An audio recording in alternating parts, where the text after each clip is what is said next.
The circumstances I am about to relate to you have truth to recommend them.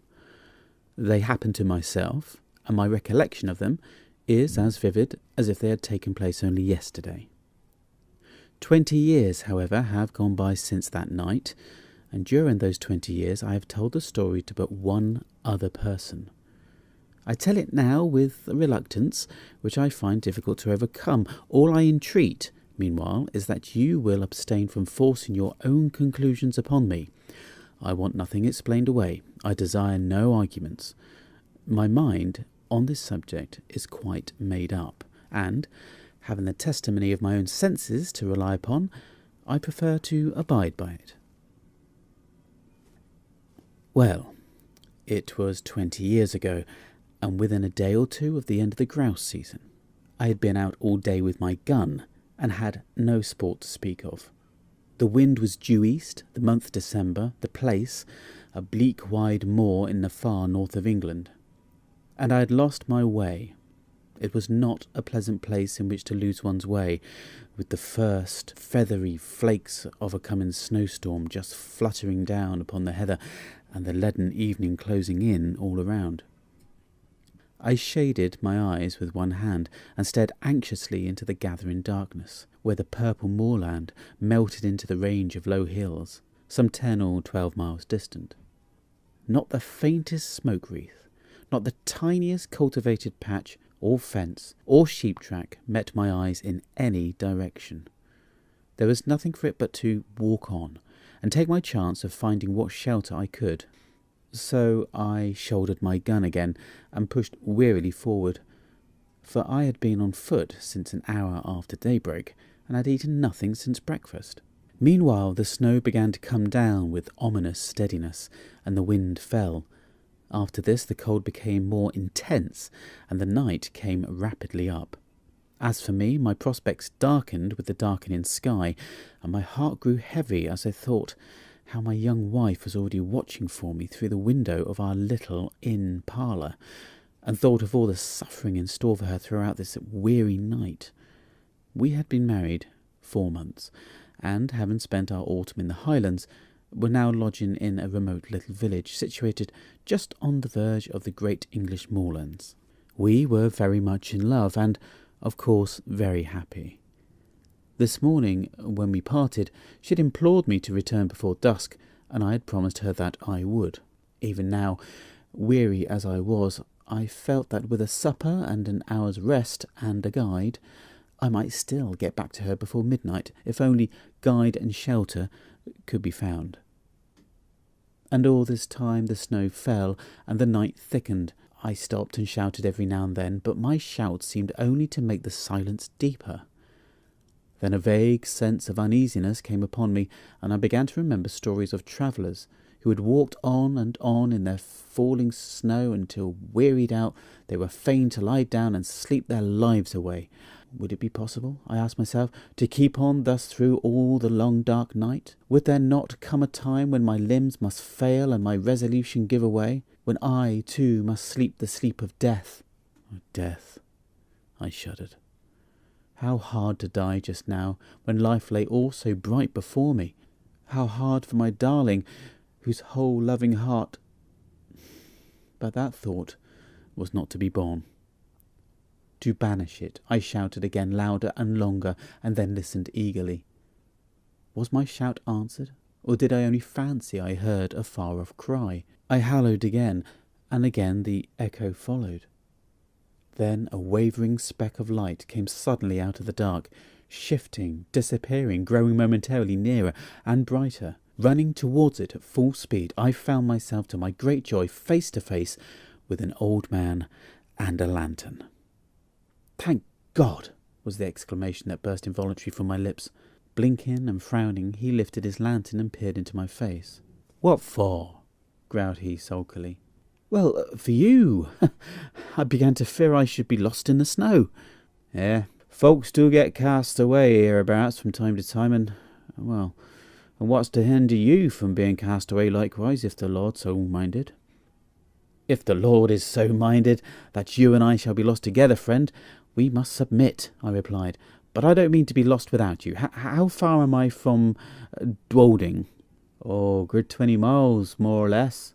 And the nearest village? Nearest village is Wyke, and there's 12 miles to the other side. Where do you live, then?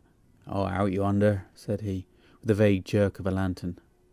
You're going home, I presume? Maybe I am. Then I'm going with you. The old man shook his head and rubbed his nose reflectively in the handle of the lantern. It ain't no use, growled he. He won't let you in there, not he. Well, we'll see about that, I replied briskly. Who is he? The master. And who is the master? That's nowt to you, was the unceremonious reply. Well, you lead the way, and I'll engage that the master shall give me shelter and supper tonight. You can try him, muttered the reluctant guide, and still shaking his head, he hobbled gnome-like away through the falling snow. A large mass loomed up presently out of the darkness, and a huge dog rushed out, barking furiously. Is this the house? I asked. Aye, it's the house, down by. And he fumbled in his pocket for a key. I drew up close behind him, prepared to lose no chance of entrance, and saw in the little circle of light shed by the lantern that the door was heavily studded with iron nails, like the door of a prison. In another minute he had turned the key, and I had pushed past him into the house. Once inside, I looked around with curiosity, and found myself in a great raftered hall, which served apparently a variety of uses. One end was piled to the roof with corn, like a barn. The other was stored with flour sacks, agricultural implements, casks, and all kind of miscellaneous lumber, while from the beams overhead hung rows of hams, flitches, and bunches of dried herbs for winter use. In the centre of the floor stood some huge object gauntly dressed in a dingy wrapping cloth and reaching halfway to the rafters. Lifting a corner of this cloth, I saw to my surprise a telescope of very considerable size, mounted on a rude movable platform with 4 small wheels. The tube was made of painted wood, bound round with bands of metal rudely fashioned. The speculum, so far as I could estimate its size in the dim light, measured at least 15 inches in diameter. While I was yet examining the instrument, and asking myself whether it was not the work of some self-taught optician, a bell rang sharply. "That's for you," said my guide with a malicious grin. "Yonder's his room." He pointed to a low black door at the opposite side of the hall. I crossed over, rapped somewhat loudly, and went in without waiting for an invitation. A huge, white-haired old man rose from a table covered with books and papers, and confronted me sternly. "Who are you?" said he. "How came you here, and what do you want?" "James Murray, barrister at law, on foot across the moor, meat, drink, and sleep." He bent his bushy brows into a portentous frown. "Mine is not a house of entertainment," he said haughtily. "Jacob, how dare you admit this stranger?" "I didn't admit him," grumbled the old man. "He followed me over the moor, and shouldered his way in before me. I'm no match for 6'2". "And pray, sir, by what right have you forced an entrance into my house?" "The same by which I should have clung to your boat, if I were drowning. The right of self-preservation." "Self-preservation?" "There's an inch of snow on the ground already," I replied briefly, "and it would be deep enough to cover my body before daybreak." He strode to the window, pulled aside a heavy black curtain, and looked out. "It is true," he said. "You can stay here, if you choose, till morning. Jacob, serve the supper." With this he waved me to a seat, resumed his own, and became at once absorbed in the studies from which I had disturbed him. I placed my gun in a corner, drew a chair to the hearth, and examined my quarters at leisure. Smaller and less incongruous in its arrangements than the hall, this room contained, nevertheless, much to awaken my curiosity. The floor was carpetless. The whitewashed walls were in parts scrawled over with strange diagrams, and in others covered with shelves crowded with philosophical instruments, the uses of many of which were unknown to me. On one side of the fireplace stood a bookcase filled with dingy folios, on the other a small organ, fantastically decorated with painted carvings of medieval saints and devils. Through the half-open door of a cupboard at the further end of the room, I saw a long array of geological specimens, surgical preparations, crucibles, retorts, and jars of chemicals, while on the mantel-shelf beside me, amid a number of small objects, stood a model of the solar system, a small battery, and a microscope. Every chair had its burden, every corner was heaped high with books. The very floor was littered over with casts, maps, papers, tracings, and learned lumber of all conceivable kinds. I stared about me with an amazement, increased by every fresh object upon which my eyes chanced to rest. So strange a room I had never seen, yet seemed it stranger still to find such a room in a lone farmhouse amid those wild and solitary moors. Over and over again I looked from my host to his surroundings, and from his surroundings back to my host, asking myself who and what he could be. His head was singularly fine, but it was more the head of a poet than a philosopher. Broad in the temples, prominent over the eyes, and clothed in a rough profusion of perfectly white hair, it had all the ideality and much of the ruggedness that characterizes the head of Louis von Beethoven. There were the same deep lines about the mouth and the same stern furrows in the brow. There was the same concentration of expression. While I was yet observing him, the door opened, and Jacob brought the supper. His master then closed his book, rose, and with more courtesy of manner than he had yet shown, invited me to the table. A dish of ham and eggs, a loaf of brown bread, and a bottle of admirable sherry were placed before me. "I have but the homeliest farmhouse fare to offer you, sir," said my entertainer. "Your appetite, I trust, will make up for the deficiencies of our larder." I had already fallen upon the viands, and now protested, with the enthusiasm of a starving sportsman, that I had never eaten anything so delicious. He bowed stiffly, and sat down to his own supper, which consisted primitively of a jug of milk and a basin of porridge. We ate in silence, and, when we had done, Jacob removed the tray.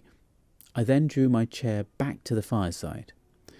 My host, somewhat to my surprise, did the same, and turning abruptly towards me, said, "Sir, I have lived here in strict retirement for 23 years. During that time I have not seen as many strange faces, and I have not read a single newspaper. You are the first stranger who has crossed my threshold for more than 4 years. Will you favour me with a few words of information respecting that outer world from which I have parted company so long?" "Pray, interrogate me," I replied. "I am heartily at your service." He bent his head in acknowledgment, leaned forward with his elbows resting on his knees, and his chin supported in the palms of his hands, stared fixedly into the fire, and proceeded to question me.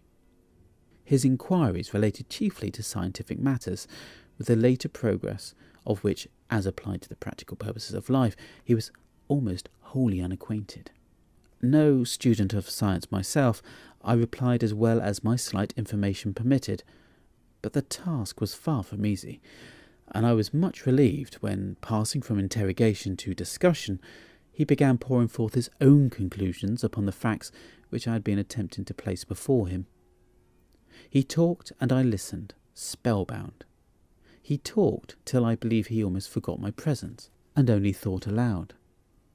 I had never heard anything like it then. I have never heard anything like it since.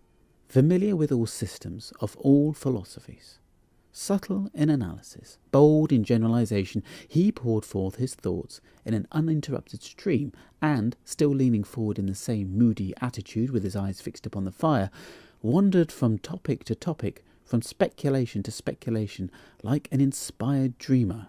from practical science to mental philosophy, from electricity in the wire to electricity in the nerve, from Watts to Mesmer, from Mesmer to Reichenbach, from Reichenbach to Swedenborg, Spinoza, Condillac, Descartes, Berkeley, Aristotle, Plato, and the Magi and the mystics of the East, were transitions which, however bewildering in their variety and scope, seemed easy and harmonious upon his lips as sequences in music.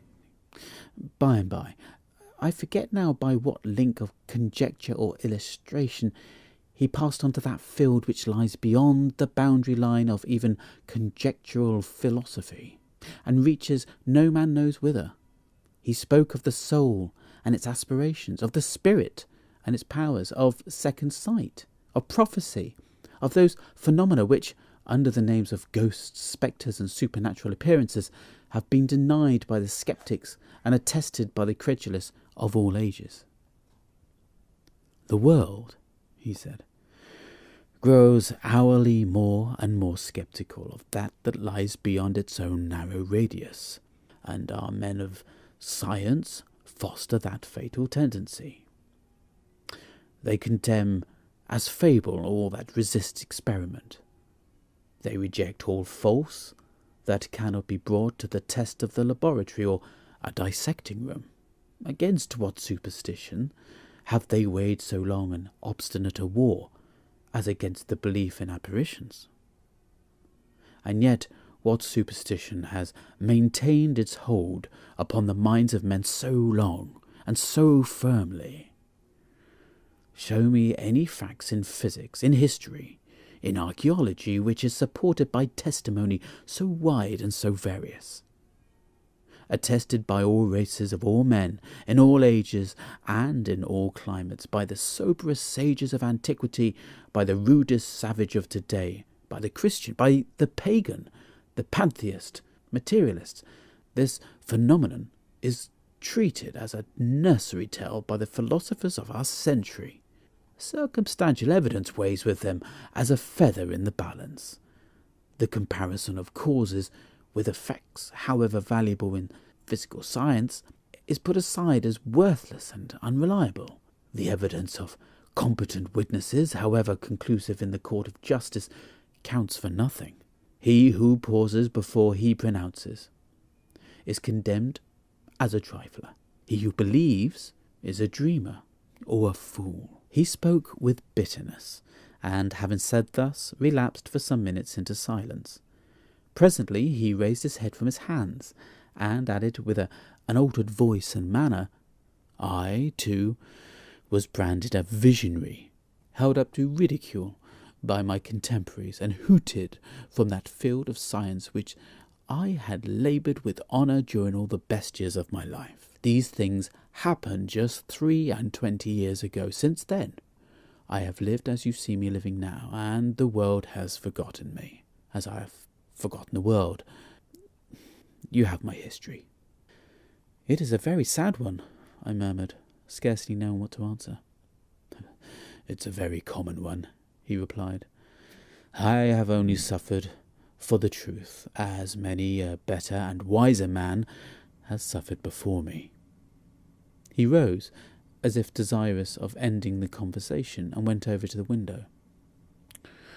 It has ceased snowing, he observed, as he dropped the curtain and came back to the fireside.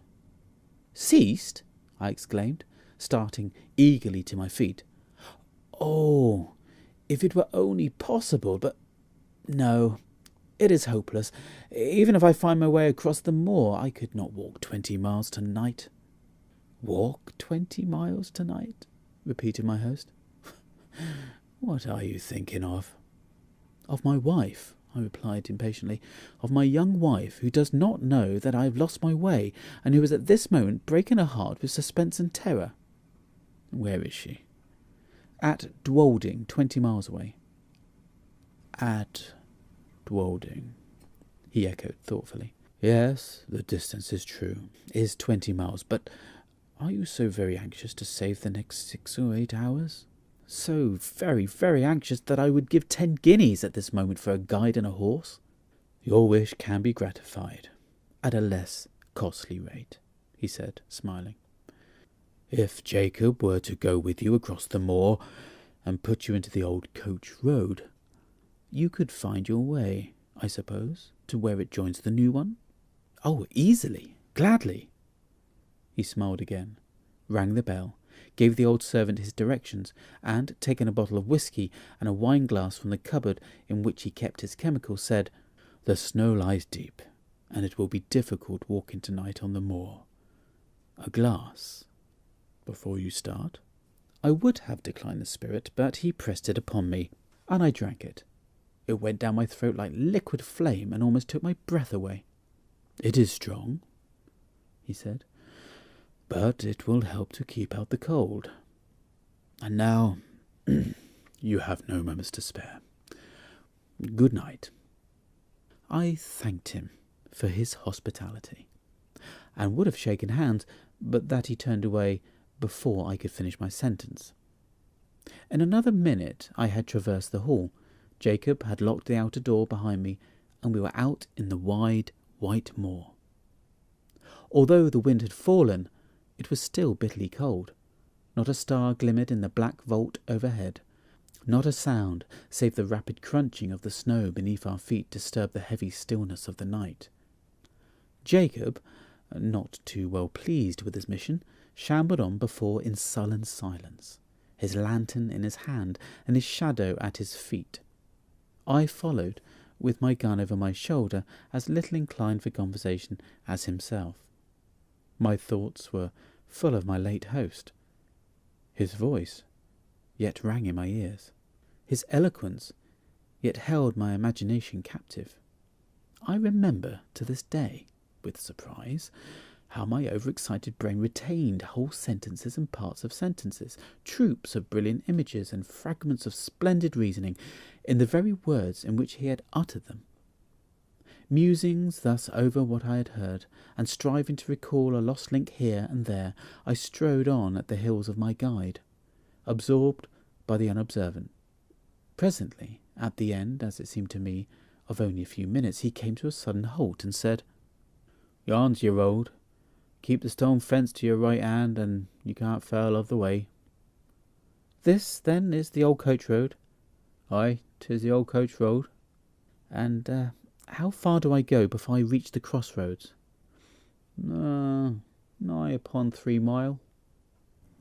I pulled out my purse, and he became more communicative. "Road's a fair road enough," said he, "for foot passengers. But 'twas over steep and narrow for the northern traffic. You'll mind where the parapet's broken away, close again to the signpost. It's never been mended since your accident." "Oh, what accident?" "Well, the night mail pitched right over into the valley below. Good 50 feet and more. Just at the worst bit of road in the old country." "Oh, how horrible! Were many lives lost?" "Oh, 4 were found dead.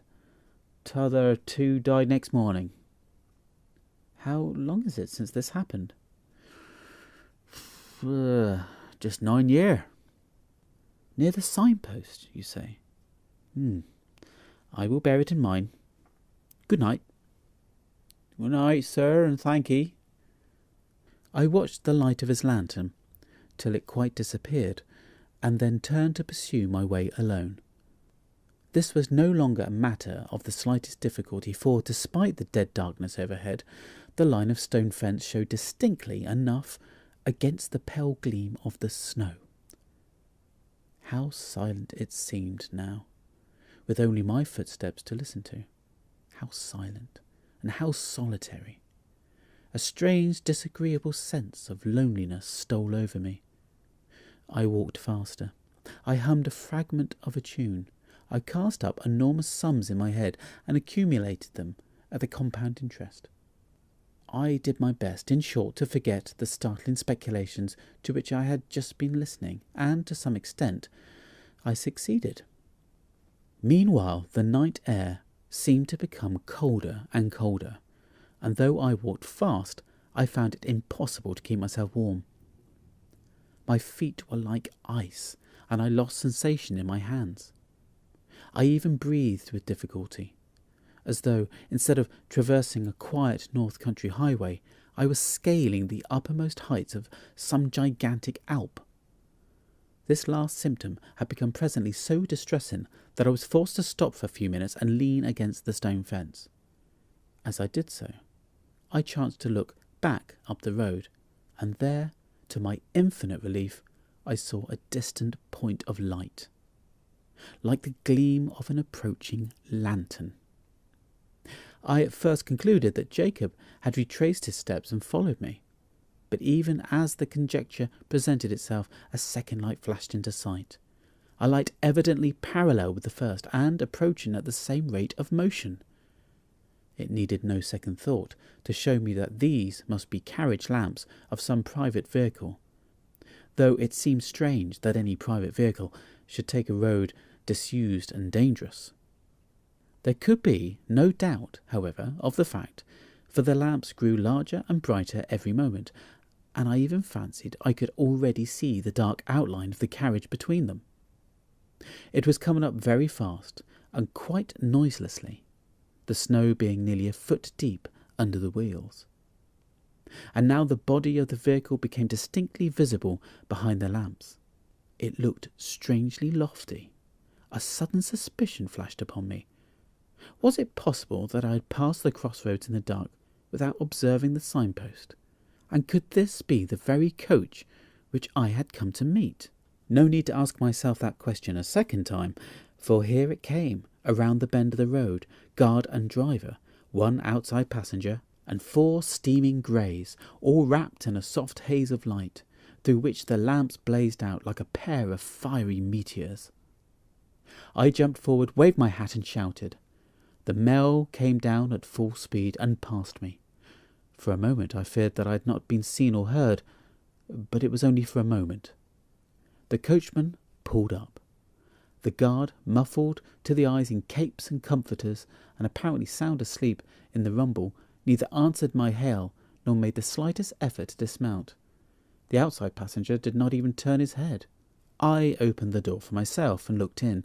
There were but 3 travellers inside, so I stepped in, shut the door, slipped into the vacant corner, and congratulated myself on my good fortune. The atmosphere of the coach seemed, if possible, colder than that of the outer air, and was pervaded by a singularly damp and disagreeable smell. I looked round at my fellow passengers. They were all 3 men, all silent. They did not seem to be asleep, but each leaned back in the corner of the vehicle as if absorbed by his own reflections. I attempted to open a conversation. How intensely cold it is tonight, I said, addressing my opposite neighbour. He lifted his head, looked at me, but made no reply. The winter, I added, seemed to have begun in earnest. Although the corner in which he sat was so dim that I could distinguish none of his features very clearly, I saw that his eyes were still turned full upon me, and yet he answered never a word. At any other time I should have felt and perhaps expressed some annoyance, but at the moment I felt too ill to do either. The icy coldness of the night air had struck a chill to my very marrow, and the strange smell inside the coach was affecting me with an intolerable nausea. I shivered from head to foot, and, turning to my left-hand neighbour, asked if he had any objection to open a window. He neither spoke nor stirred. I repeated the question somewhat more loudly, but with the same result. Then I lost patience. I let the sash down. As I did so, the leather strap broke in my hand, and I observed that the glass was covered with a thick coat of mildew, the accumulation apparently of years. My attention being thus drawn to the condition of the coach, I examined it more narrowly, and saw by the uncertain light of the outer lamps that it was in the last stage of dilapidation. Every part of it was not only out of repair, but in a condition of decay. The sashes splintered at a touch. The leather fittings were crusted over with mould and literally rotting from the woodwork. The floor was almost breaking away beneath my feet. The whole machine, in short, was foul with damp and had evidently been dragged from some outhouse in which it had been mouldering away for years, to do another day or two of duty on the road. I turned towards the third passenger, whom I had not yet addressed, and hazarded one more remark. "This coach," I said, "is in a deplorable condition. The regular mail, I suppose, is under repair?" He moved his head slowly and looked at me in the face, without speaking a word. And I shall never forget that look while I live. I turned cold at heart under it. I turn cold at heart even now when I recall it. His eyes glowed with a fiery, unnatural lustre. His face was livid as the face of a corpse. His bloodless lips were drawn back as if in agony of death, and showed the gleaming teeth between. The words that I was about to utter died upon my lips, and a strange horror, a dreadful horror, came upon me. My sight, by this time, become used to the gloom of the coach, and I could see with tolerable distinctness. I turned to my opposite neighbour. He, too, was looking at me with the same startling pallor in the face, and the same stony glitter in his eyes. I passed my hand across my brow. I turned to the passenger on the seat beside my own, and, oh heaven, how shall I describe what I saw? I saw that he was no living man, that none of them were living men like myself. A pale phosphorescent light, the light of putrefaction, played upon their awful faces, upon their hair, dank with the dews of the grave, upon their clothes, earth-stained and dropping to pieces, upon their hands, which were as the hands of corpses long buried. Only their eyes, their terrible eyes, were living, and those eyes were all turned menacingly upon me. A shriek of terror, a wide, unintelligible cry for help and mercy burst from my lips as I flung myself against the door and strove in vain to open it. In that single instant, brief and vivid as a landscape beheld in the flash of summer lightning, I saw the moon shining through a rift of stormy cloud, the ghastly signpost rearing its warning finger by the wayside, the broken parapet, the plunging horses, the black gulf below. Then the coach reeled like a ship at sea. Then came a mighty crash, a sense of crushing pain, and then darkness. It seemed as if years had gone by when I awoke one morning from a deep sleep and found my wife watching me by my bedside. I will pass over the scene that ensued and give you in half-dozen words the tale she told me with tears of thanksgiving. I had fallen over the precipice, close against the junction of the old coach road and the new, and had only been saved from certain death by lighting upon a deep snowdrift that had accumulated at the foot of the rock beneath. In this snowdrift I was discovered at daybreak by a couple of shepherds who carried me to the nearest shelter and brought a surgeon to my aid. The surgeon found me in a state of raving delirium, with a broken arm and a compound fracture of the skull. The letters in my pocketbook showed my name and address. My wife was summoned to nurse me, and thanks to youth and fine constitution, I came out of danger at last. The place of my fall, need scarcely say, was precisely that at which a frightful accident had happened to the North Mail 9 years before. I never told my wife the fearful events which I have just related to you. I told the surgeon who attended me, but he treated the whole adventure as a mere dream born of the fever in my brain. We discussed the question over and over again until we found that we could discuss it with temper no longer, and then we dropped it. Others may form what conclusions they please. I know that 20 years ago I was the fourth inside passenger in that phantom coach.